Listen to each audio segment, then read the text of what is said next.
Okay, I thought I'd just do a quick video to show you, those of you who want to watch my dreams, to show you Jacinda's theatre, the Mask Theatre with Damien O'Connor, and also the final draft, which is what they're talking about now, Bill Gates, the whole germ warfare thing, whereby they are voting on the 27th or 28th of this month to put the world, 198 countries are voting whether they will all come together and have Tedros from the World Health Organization in control of all the governments. And so basically this is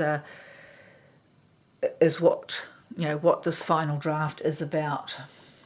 That she... In their studies of rats and other animals, that's why they went with it, because it's then hard to pin down. So here she is with... And the UN has basically announced it's now under Bilderberg Group, Davos Group command yesterday. They've got such a sense of humour, haven't they? Promises there'll be no more pandemics, because there won't be any more people when they are done. This is the cover for their economic collapse and takeover. We'll be getting to all of it coming up today, and folks are battling back against it all over the world. Also New Zealand, they caught a bunch of theater where the Prime Minister and others, dozens of them, weren't wearing masks. But before they go on the stage, they put their mask on, and then they take their mask off. It's all for complete theater. She even says, go ahead and put your mask on. We're about to go on camera. And they don't even care that other cameras are capturing it. We got similar footage of this in California, in Pennsylvania, and D.C., with the politicians doing the same damn thing. They follow a battle plan script. So here it is. Don't even know where I found this now, but there certainly hasn't been any publication of it anywhere. So uniting Aotearoa against... Oh, you saw that? Tēnā koutou katoa. I'm delighted to launch this important report on infectious disease and antimicrobial resistance. When Juliet took up the role of Prime Minister's Chief Science Advisor in 2018, antimicrobial resistance and infectious disease was one of the first topics she raised with me. This, she said, was an area with a strong evidence base that could improve government policies. Since then, of course, the world has changed. We now know what it is to face a global pandemic. COVID has reminded us of the very real threat of infectious disease. We're committed to learn the lessons of the pandemic to ensure we're as prepared as possible for future threats. Many lessons from our science-led responses to COVID and to the likes of M. bovis are broadly applicable regardless of the infectious disease in question, and many simple policy changes can make a big difference to combat the dual threats of infectious diseases and the potential loss of our best line of defence against many of them, antimicrobial agents like antibiotics. The world isn't using its best medicines wisely. We run the risk of fighting disease without the tools we need. COVID has shown us just how hard that can be. We've seen the impact it has on lives and livelihoods.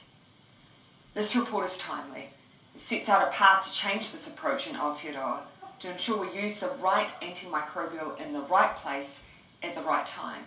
It clearly lays out the challenges posed by infectious disease and antimicrobial resistance, not just to people, but also to our livestock and environment.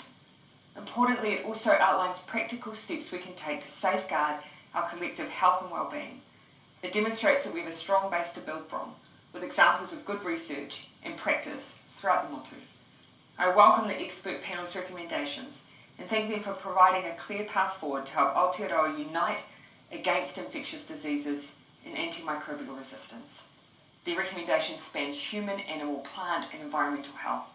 They highlight a role for everyone in Aotearoa, from government to healthcare workers to vets, farmers, researchers and New Zealanders from all walks of life. We can all play our part in the global effort to combat infectious diseases and antimicrobial resistance in the long term. This mahi is urgent, and we can all play our part. Ngā mihi nui.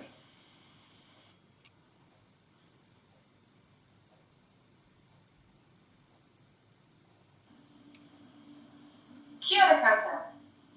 I'm delighted to release our report today on infectious diseases and antimicrobial resistance.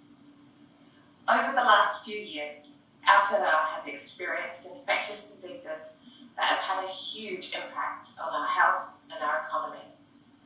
PSA on our kiwi fruit, and Bovis on our cows, and of course, COVID-19. The international science community is also increasingly seeing another threat, that of antimicrobial resistance. Put simply, our antimicrobial agents, including some of our best medicines, our antibiotics, are likely to stop working if we keep using them as we do. We need to use these drugs wisely. In New Zealand, we have a huge number of experts across different disciplines that are really passionate about this topic and urge us to make changes in the way we think about infectious diseases and how we use our medicines so that they keep working for future generations. You'll see the names of over 200 members of our wide reference group in the credits at the end of this video.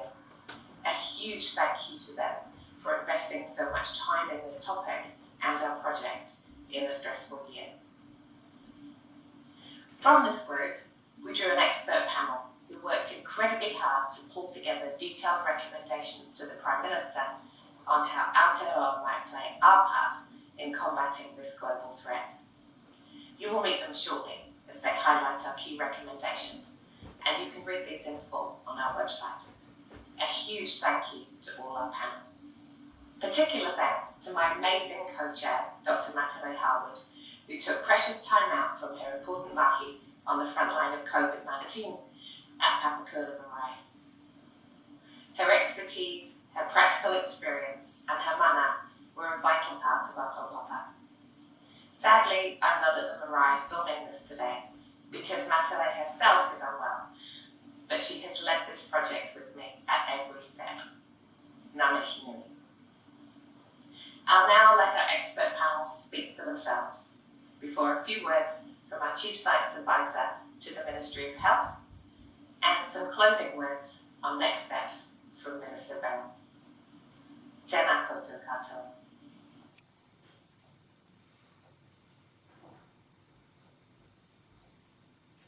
I'm really pleased that one of the main things in this report is focused on antimicrobial stewardship, because we know if we use antimicrobials like antibiotics well and only when needed, we can help slow the threat of antimicrobial resistance.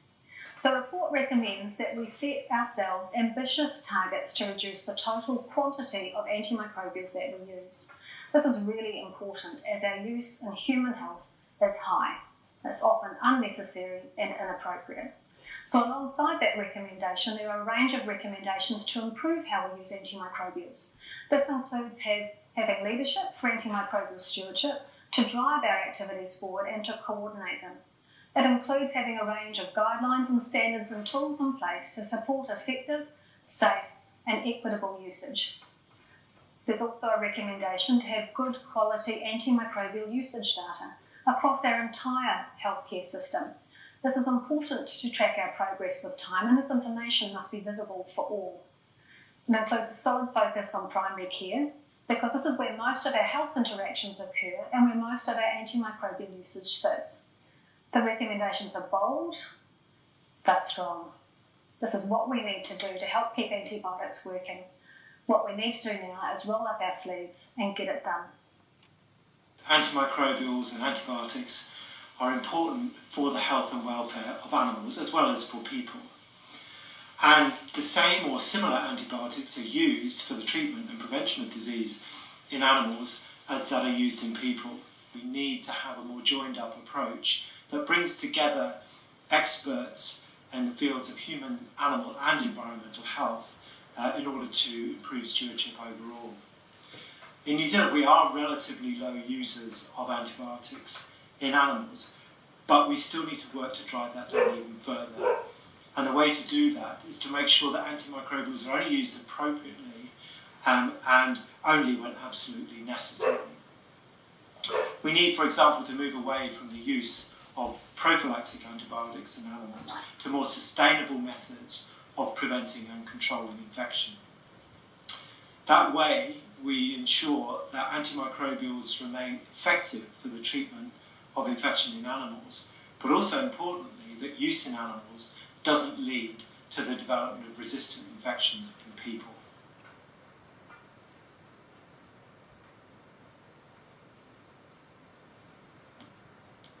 To understand the risks posed by infectious diseases, we need to understand the current landscape we are living in and how things are changing over time.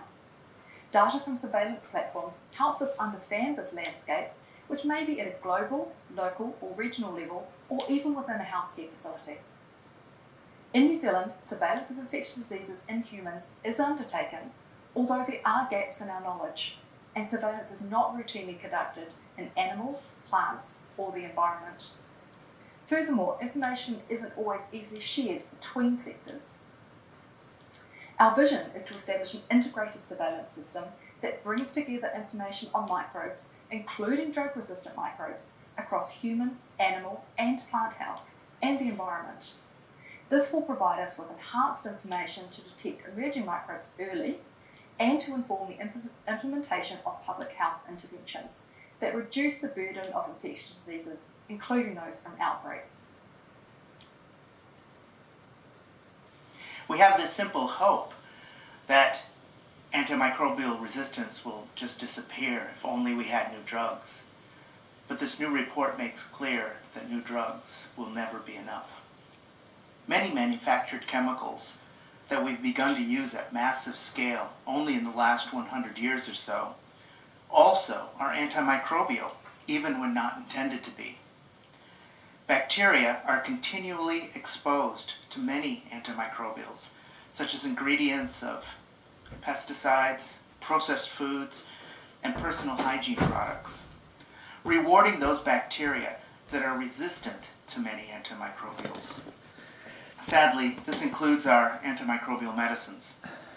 These antimicrobial chemicals collect in our waterways, landfills, and oceans, and ultimately also in plants and animals. Our chemical environment is more complex than it has ever been. Adding new antimicrobial drugs to this mix won't cure antimicrobial resistance if we continue to waste them in the same old ways.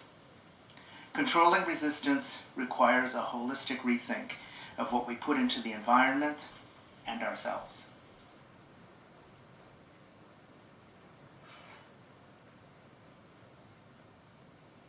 A basic principle that applies to all infectious diseases, whether in humans, animals, or the environment, is that prevention is always very much better than treatment.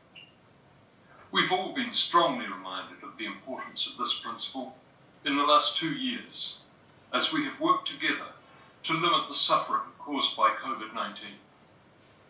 Keeping up to date with vaccination, maintaining personal hygiene habits that reduce the transmission of infection, and improving the environments in which we live and work can all make big contributions to preventing dangerous infectious diseases.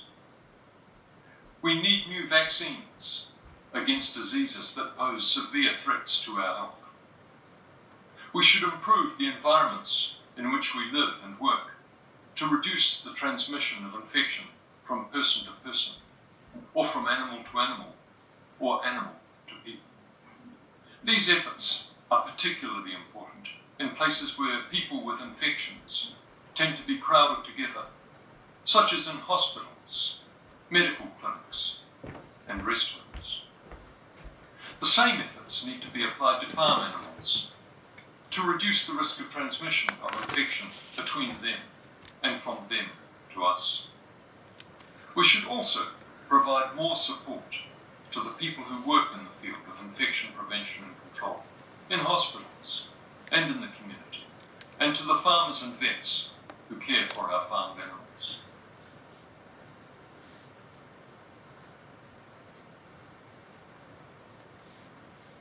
The COVID pandemic has shown us the importance of having a strong and collaborative community of infectious disease researchers and practitioners. Several of our recommendations relate to how lessons from the COVID response can be leveraged to better prepare New Zealand for future infectious disease challenges. We have stressed the importance of an interdisciplinary approach. This is absolutely critical given the ability of microbes to move between people, animals and the environment. We particularly need to foster connections between researchers and practitioners from different disciplines. We also need to ensure we are well connected internationally in order to share information and best practice. To help build the workforce capability needed in Aotearoa New Zealand, the right systems and resources must be available.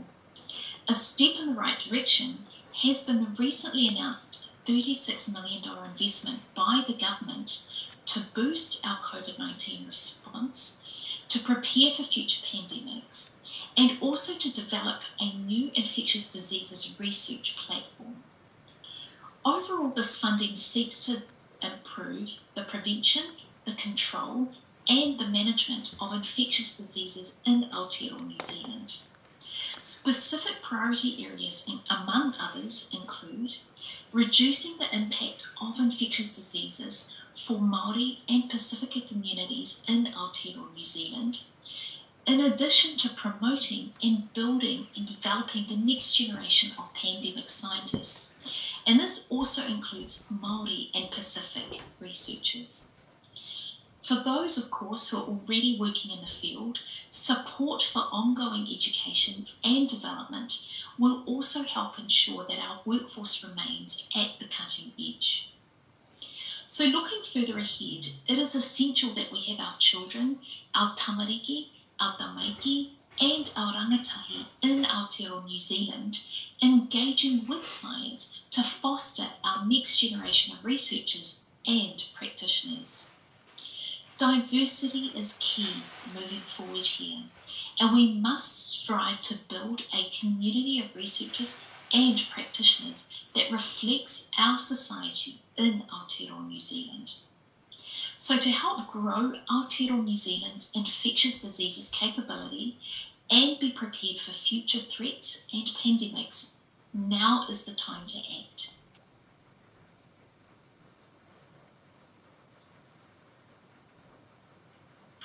I'm so pleased to see enhancing health literacy as one of the key themes of the report. During the COVID-19 pandemic, we've seen just how important it is to have access to good health information and how that information can help us make decisions that save lives and livelihoods. But of course, COVID-19 is not the only infectious diseases threat that we face. Now it's time we do the same for antimicrobial resistance. The report includes recommendations to develop accessible and culturally safe communication tools and campaigns so that everyone in New Zealand can understand the infectious diseases threats we face and all the things that we can do to help prevent infections and treat them and make sure things like antibiotics last longer. We've become a nation of COVID experts. What I really want to see is us talking about other infectious diseases threats we face, and not just in our GP surgeries and hospitals, but with our vets, at home, at school, and in our workplaces.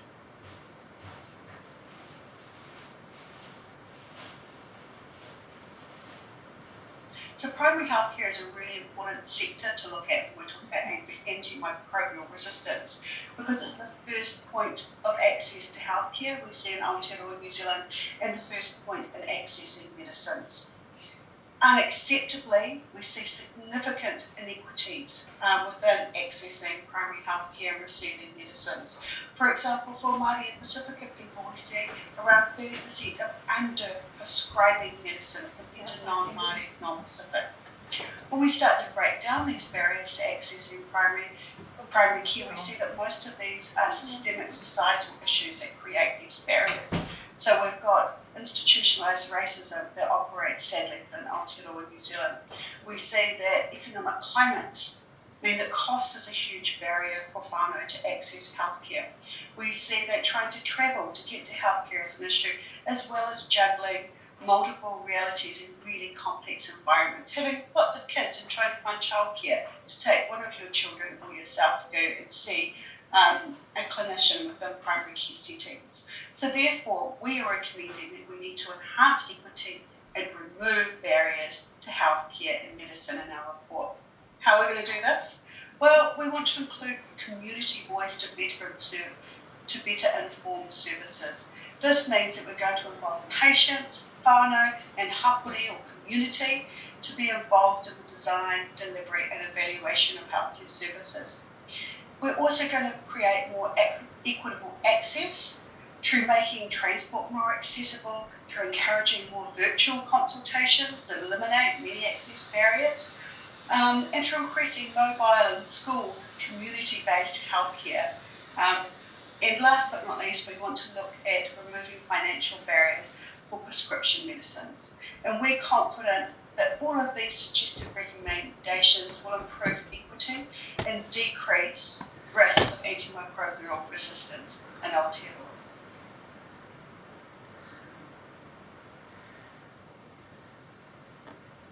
Since about 2017, we've been working closely with our colleagues at the Ministry for Primary Industries on this important and complex issue, the question of antimicrobial resistance. Here in New Zealand, we've been working in partnership with the Ministry on a range of initiatives to provide education for doctors, but also health practitioners and our veterinarian colleagues. We welcome this report. It contains excellent recommendations, many of which are actionable in the near term. We'll just finish off with Dr. Ian Town. With our colleagues at MPI on achieving action across a range of these recommendations. Over the his brother, Stephen, has been given complete control of the politics in this country. So, you know, if you don't believe that, it's the Masons in charge around here, and I don't know what to say. I'll leave the link if you want to watch it. You know, if you haven't seen enough already to realise, you know, what's up, then you need to go back and watch it again. But there you have it, and we're there on the cliff, on the precipice. So, don't know what we can do, but I just say keep faith. If you don't know the Lord, just ask. Look for your Creator, and just, you know, realise you're here for a purpose, and you're surrounded in His love, and just believe and look to God, and you'll be safe.